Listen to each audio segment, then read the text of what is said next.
Good morning, welcome to CATEX TV. My name is Frank Fortunato. Today is Tuesday, May 20th, 2014.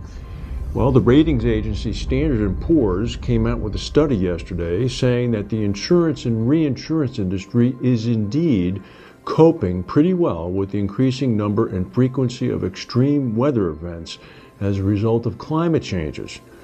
Study said, we believe that the insurance industry and reinsurance industry has been and remains well prepared to deal with weather events of the magnitude the world has been experiencing. For that reason, the ratings impact of these natural catastrophes has been limited. Standard & Poor's said that insurers and reinsurers have been generally able to cope with the impact of severe and extreme weather over the last few years due to their risk diversification strategy. They said that the events of the past years, while severe, have not resulted in historic-sized losses. Standard & Poor's said that it would not expect to level widespread rating changes across the industry unless weather-related losses began to exceed the amounts expected from a 1 in 250-year event. You can be sure that the insurance and reinsurance industry raised their eyebrows collectively when this report came out. On the one hand, it's a very good pat on the back and an attaboy for the work they've been doing. On the other hand, it's setting them up perfectly in the event of major losses coming.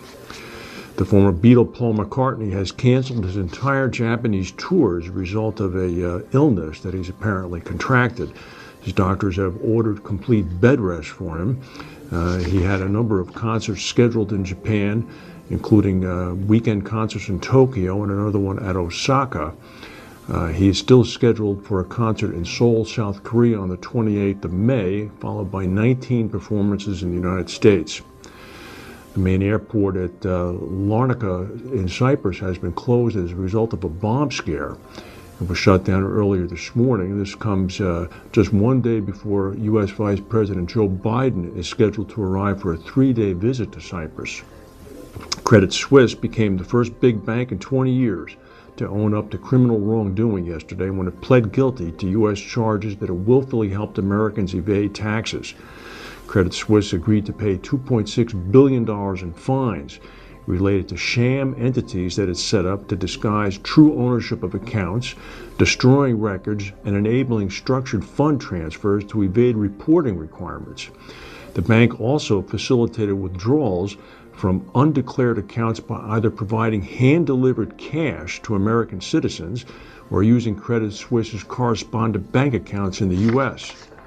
The American Justice Department said this case shows that no financial institution, no matter its size or global reach, is above the law. The Illinois broker Arthur J. Gallagher has announced another big acquisition. This one is a majority stake in the Canadian broker Neuraxis Capital Corporation for about $388 million U.S. Neuraxis is a top 5 Canadian insurance broker and operates in the retail, commercial, personal, and employee benefits market. The firm generated about $125 million in revenue last year. It has more than 650 employees operating out of 23 offices across the country. Martial law has been declared in Thailand. The news comes from Bangkok. The army has stepped in to keep, quote, peace and order after months of sometimes violent anti-government protests.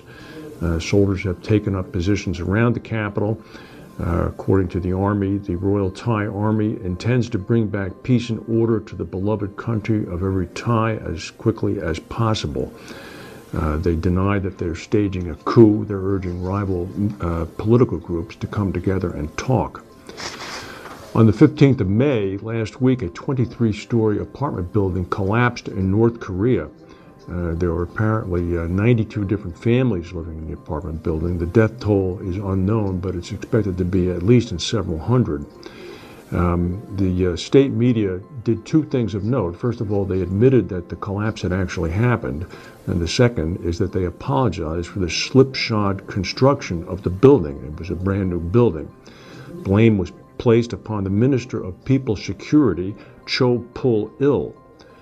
The state media said that Mr. Pul-il's crime against the North Korean people could never be pardoned. I wouldn't want to be Mr. Pul-il right now. The supreme leader of North Korea, Kim Jong-un, apparently stayed up all night feeling pain over what happened. The government's admission of a building collapse points out the use of North Korean soldiers to complete construction projects at top speed. Defectors from North Korea have said that major industrial accidents in mines and other labor sites occur all the time outside of Pyongyang. However, an event in Pyongyang, which is the showcase capital for North Korea, is rare. It's rare indeed that the government decided to admit to this and indicated that their slipshod construction was the cause of it. It's unfortunate. That's the news for today. If we have any breaking news, we'll come back and tell you. Thank you for watching.